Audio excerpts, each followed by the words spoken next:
Para Abdul Amburadul berkomentar seperti ini. Islam adalah agama orang-orang yang berpikir cerdas. Faktanya para mualaf adalah orang-orang yang cerdas. Alhamdulillah makin banyak yang mualaf. Ustadz Kainama itu cerdas. Oten blow on. Ayo Abdul, tonton video ini sampai selesai dan kita buktikan apakah benar para mualaf adalah orang cerdas dan Islam adalah agama yang benar.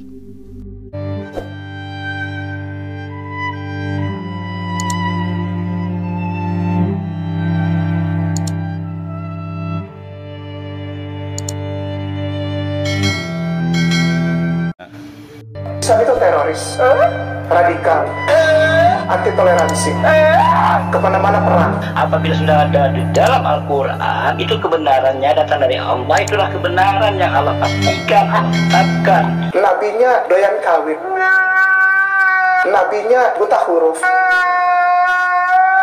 Beliau Rasulullah bisa membaca atau menulis atau buta huruf atau tidak? Tidak. Beliau buta huruf tidak? Enggak lah. Tapi menulis dan membaca tidak bisa.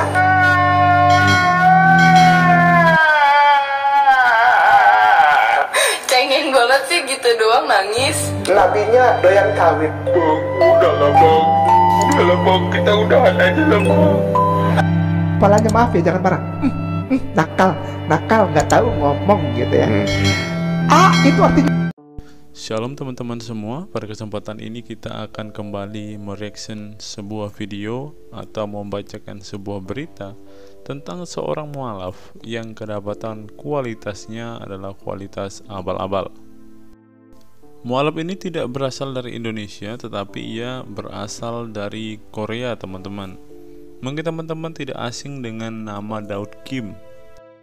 Daud Kim ini adalah seorang influencer, seorang YouTuber yang baru-baru ini berpindah agama dan memutuskan untuk menjadi seorang muslim. Kita tahu bersama bahwa teman-teman kita yang ada di RT 6 selalu berkata bahwa orang ini pasti sudah dapat hidayah. Seorang mualaf pasti adalah seorang yang cerdas, seorang yang pintar. Itulah mengapa ia meninggalkan agama lamanya. Untuk kita ketahui bersama, si Daud Kim ini memang bukan orang yang sebenarnya baik atau yang mempunyai akhlak baik begitu teman-teman. Karena Daud Kim ini sendiri pernah terjerat sebuah kasus pelecehan seksual teman-teman. Yang mau saya katakan adalah saya berharap ketika Daud Kim ini pindah ke agama Islam, ia menjadi orang yang lebih baik, ia menjadi orang yang sesuai dengan agamanya, menjadi orang yang membawa. Karena kita tahu bersama bahwa mereka mengklaim bahwa mereka adalah agama yang paling damai, yaitu agama yang katanya rahmatan lil alamin. Bahkan setiap kitab, hadis dan juga agama mereka adalah agama penyempurna semua agama-agama sebelumnya. Dan nabi mereka adalah nabi penutup yang akan membawa mereka kepada surga. Tapi anehnya teman-teman, kehidupan Daud Kim setelah memeluk agama Islam tidak sesuai dengan apa yang kita harapkan, dimana kita berharap bahwa dia menjadi seorang yang rahmatan lil alamin. Tetapi yang terjadi malah sebaliknya teman-teman. Kita bisa lihat di dalam berita dan juga fakta yang akan diungkapkan oleh seorang kreator yang berparas Korea. Saya nggak tahu dia ini orang Korea atau bukan, tetapi dia mengungkapkan semua fakta-fakta tentang Daud Kim ini teman-teman. Dan fakta ini tentu akan membungkam mulut para Abdul yang mengatakan bahwa para mualaf adalah orang cerdas, para mualaf adalah orang-orang baik, para mualaf adalah orang-orang yang mendapat hidayah, serta para mualaf adalah orang-orang yang tidak punya motivasi jelek ketika mereka memeluk agama Islam. Untuk itu mari kita simak berita selengkapnya. Inilah 5 kontroversi Daud Kim menurut suara.com, seorang YouTuber mualaf asal Korea Selatan yang viral galang donasi untuk bangun masjid. Suara.com, Daud Kim, YouTuber asal Korea Selatan yang memutuskan mualaf belum lama ini menggalang donasi untuk membangun sebuah masjid di Pulau Yeongjong di Incheon. Namun niatan Daud Kim membangun masjid tersebut memicu pertentangan di tengah masyarakat Korea Selatan dan internasional. Pertentangan itu dipicu oleh latar belakang Daud Kim yang sempat tersandung kontroversi.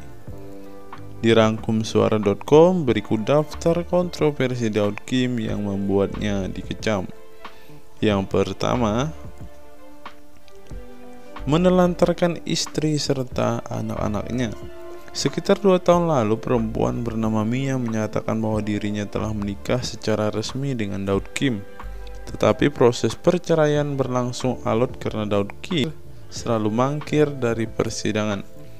Daud Kim tidak mau bercerai, tapi juga tidak mau memberikan nafkah kepada anak dan istri. Kembali lagi dengan saya, pelawak Indonesia.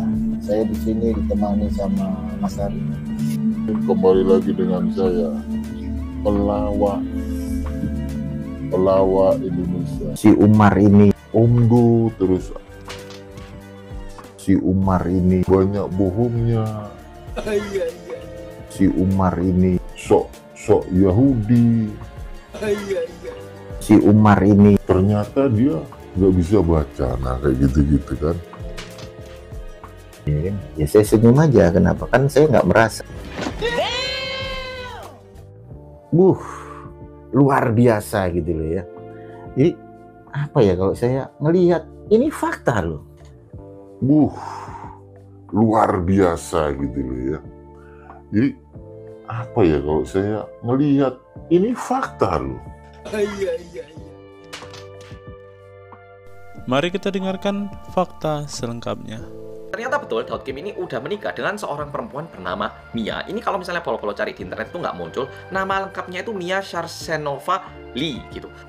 Ini kalau misalnya polo-polo cari di Insta di mana itu nggak terlalu banyak. Tapi aku menemukan satu page Instagram yang mungkin dulunya itu dipakai bareng gitu. Kayak gini, dia ini kesannya bukan orang Korea. Mungkin kalau nggak orang Rusia, orang Ukraina gitu. Kesannya ini nggak yakin karena informasinya lumayan terbatas. Dan kalau berdasarkan Mia ini, dia ini mengalami kekerasan dalam rumah tangga, dipukul gitu sama Daud Kim, dan bahkan tidak diberi biaya hidup gitu. Padahal mereka ini juga punya anak katanya. Bahkan ada juga pernyataan dari Mia yang bilang bahwa setelah Daud Kim ini mulai terkenal, Mia itu kayak dipaksa untuk mualaf, bukan disuruh karena imannya itu benar, kayak ya Islam itu benar, tapi katanya kalau berdasarkan Mia itu lebih kayak wis kamu pura-pura aja lah mualaf gitu. Nah, katanya kayak gitu. Namun jujur, informasi tentang ini pun hingga saat ini lumayan terbatas. Tapi ada satu postingan kayak gini yang mungkin bisa polo-polo cari. Ini menariknya adalah pembicaraan antara Daud Kim dengan mama mertuanya. Ini kebanyakan Inggris kan ya, cuman bagian terakhirnya bahasa Korea. Nah, yang bagian terakhir kalau bahasa Koreanya itu tak terjemahkan, artinya kayak gini. Oh ibu, nggak usah aneh-aneh bu. Ibu nggak tahu tak kalau nulis komen-komen kayak gini nanti bisa saya tuntut. Udahlah nggak usah gitu. Nah terus ibunya itu nge-reply lagi di sini. Sampai kamu benar-benar cerai, aku ini masih ibu mertua kamu. Aku ini nenek dari 2 anak putra kamu. Kamu emangnya nggak diajarin tadi Islam untuk menjadi orang yang baik kepada ibu mertuamu? Kayak gini ini juga terus ada bahkan setelah dia ini mualaf. Nah, inilah kualitas para mualaf, teman-teman, yang selalu dibangga-banggakan para Abdul bahwa mereka adalah orang-orang yang cerdas, orang-orang yang mendapatkan hidayah dan menemukan kebenaran di dalam Islam. Tapi kenyataannya orang ini menelantarkan anak istrinya. Bahkan istrinya setelah memeluk agama Islam berani berkata yang tidak-tidak kepada ibu mertuanya. Bahkan ibu mertuanya berkata, apa yang kau dapatkan di dalam Islam? Mengapa engkau berubah seperti ini? Inikah ajaran Islam yang sebenarnya? Silakan teman-teman tulis di kolom komentar video ini. Mari kita lanjutkan ke kontroversi yang kedua. Yang kedua, pelecehan seksual. Daud Kim tercatat melakukan pelecehan seksual terhadap 2 warga negara asing oleh Daud Kim terjadi pada 27 Juni 2019 sebelum ia mengaku telah mualaf.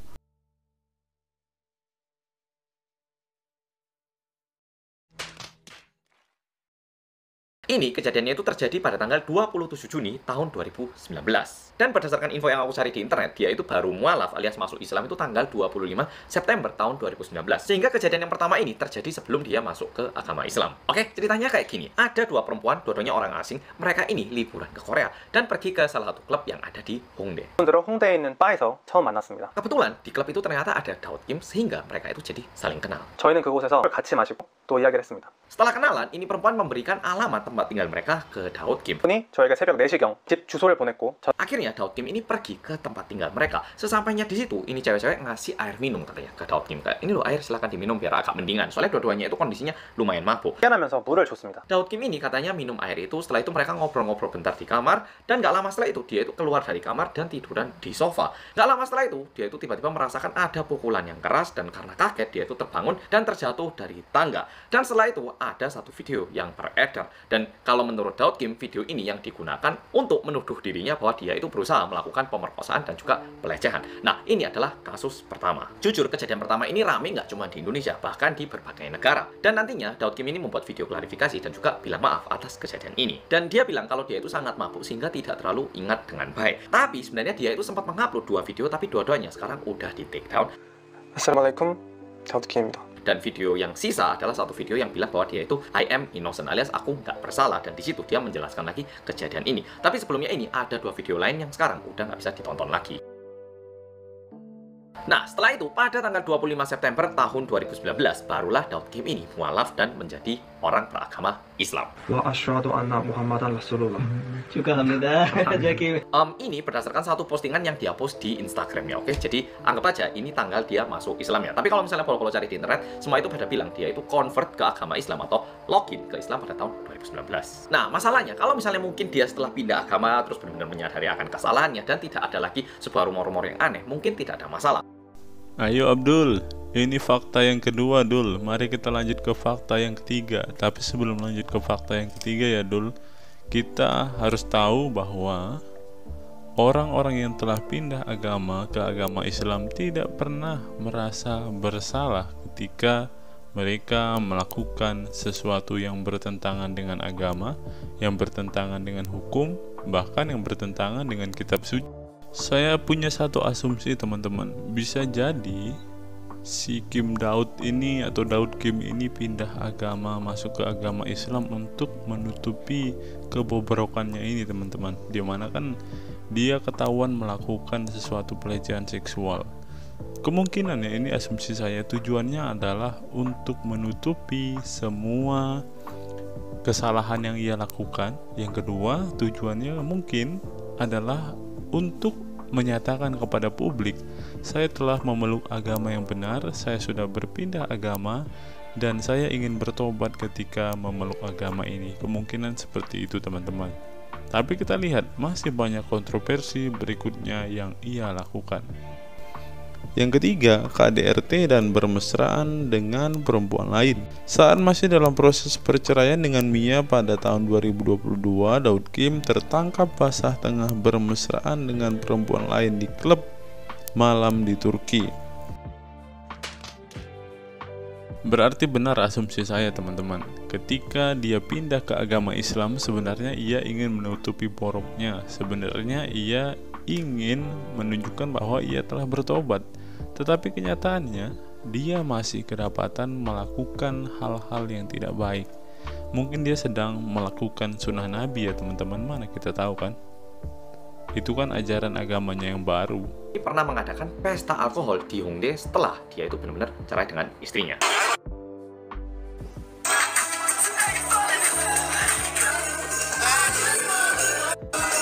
Jadi setelah Daud Kim dengan Mia ini benar-benar cerai di akhir tahun 2021 ya, bulan Desember itu, bukan cuman karena dia itu orang Islam tapi pesta minum alkohol, tapi waktu itu merupakan masa-masanya lagi rame COVID dengan varian Omicron, sehingga ini lagi COVID, udah gitu dia minum minuman alkohol, udah gitu dia ini katanya Islam, kok gini kayak gitu. Kelima, tutur kata yang tidak mencerminkan dirinya sebagai orang muslim yang taat. Berbeda dengan di YouTube ataupun di Instagram ataupun di TikTok, di konten-kontennya, dia ini terlihat seperti seorang muslim yang benar-benar taat. Tapi kalau Polo coba cari di YouTube ataupun di Google, lumayan banyak beberapa screenshotan yang menunjukkan bahwa kata-kata yang dia gunakan itu sebenarnya tidak pantas, ataupun tingkah lakunya itu sedikit tidak cocok dengan image yang dia tampilkan di YouTube. Ini mungkin tak tunjukkan, follow bisa baca satu demi satu, atau ya pause aja kalau mau baca ini. Oke. Yang keempat, memanfaatkan Islam demi konten. Dilihat dari channel YouTube Andre Tunggal, terdapat video Laos Daud Kim yang menyatakan bahwa dirinya memanfaatkan agama Islam demi konten dan menghasilkan uang. Sayangnya video asli sang YouTuber saat ini telah dinyatakan sudah dihapus. Hayo, mana nih Abdul nih yang sering mengatakan bahwa mualaf-mualaf itu adalah orang-orang yang cerdas, orang-orang yang dapat hidayah, orang-orang yang akan masuk surga. Ayo Dul, komentari kontroversi yang keempat ini Dul. Ini orang kan mualaf, dia ketahuan menjual agama Abdul untuk ketenaran, untuk menaikkan rating dan juga untuk mendapatkan uang. Inilah standar kecerdasan seorang mualaf. Benar kan Abdul? Kita lanjut ke kontroversi yang kelima. Yang kelima, pembangunan masjid yang mencurigakan. Daud Kim menyatakan akan membangun sebuah masjid di tanah yang dibelinya di pulau Yeongjong di Incheon. Untuk membangun masjid tersebut, Daud Kim membuka donasi melalui akun PayPal dan rekening pribadinya. Namun pembangunan masjid tersebut mencurigakan karena Daud Kim belum memiliki izin untuk membangun tempat ibadah dari kantor distrik setempat. Selain itu, di Korea sendiri pembangunan masjid harus diawasi oleh Korea Muslim Federation atau KMF, yakni badan organisasi Islam yang sudah dilegalisasi oleh pemerintah Korea. Semua masjid yang berada di Korea sudah didaftarkan di bawah nama KMF dan tidak seorang pun diizinkan untuk membangun masjid atas nama pribadi.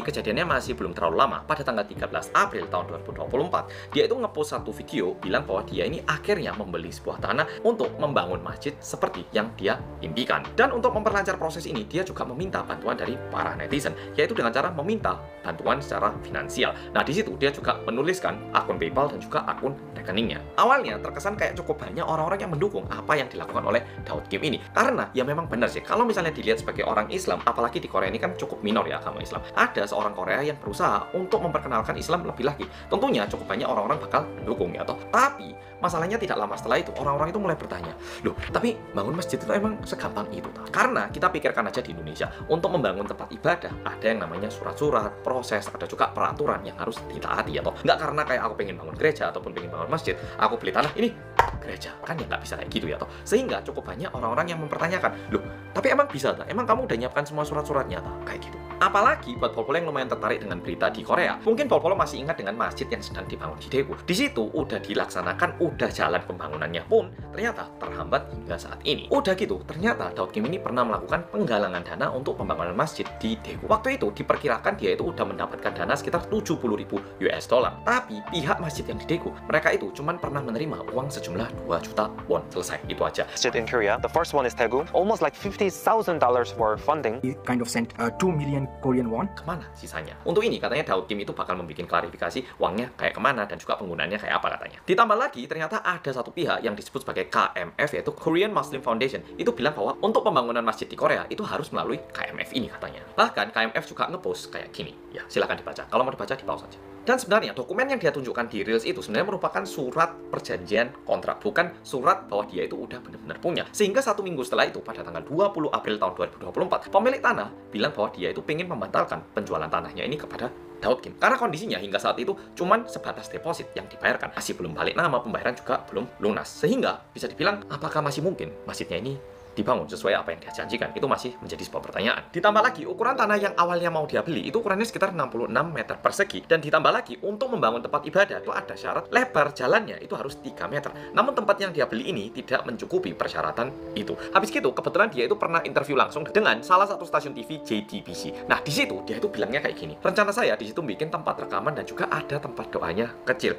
용도로 뭔가 쓸 수 있는 그런 건물을 지금 구상을 하고 작게 예배당 만든 용도로. Dan di dalam agama Islam Islam meskipun tempatnya kecil, kalau itu digunakan untuk berdoa, itu bisa disebut sebagai masjid. Jadi kalau dari interviewnya, kesannya itu dia sebenarnya itu pengen bangun tempat rekaman terus bikin tempat kecil dan mau dia bilang ini masjid gitu, bukan kayak masjid besar gitu. Kesannya kayak gitu. Ini yang aku rasa dari cara dia menyampaikan pesannya melalui bahasa Korea ini. Oke, Polo-Polo, video kali ini sampai di sini. Nah, paling tidak itulah 5 kontroversi mualaf yang kita saksikan ini, teman-teman. Tapi pada kenyataannya para Abdul memang tidak bisa diam sih melihat kejadian ini. Mereka akan terus menghina, mereka akan terus kebakaran jenggot, mereka akan terus kejang-kejang. Karena mereka selalu menganggap para mualaf itu adalah orang yang cerdas, para mualaf itu adalah orang yang pintar, para mualaf itu adalah orang yang mendapat hidayah. Masa hidayahnya model kayak gini? Memanfaatkan agama demi uang, melakukan pesta di sana-sini, melakukan pelecehan seksual, bahkan mengumpulkan uang untuk membangun masjid fiktif. Bagaimana ini Abdul? Kalian mengatakan mualaf itu cerdas, pintar, tapi faktanya ya seperti ini.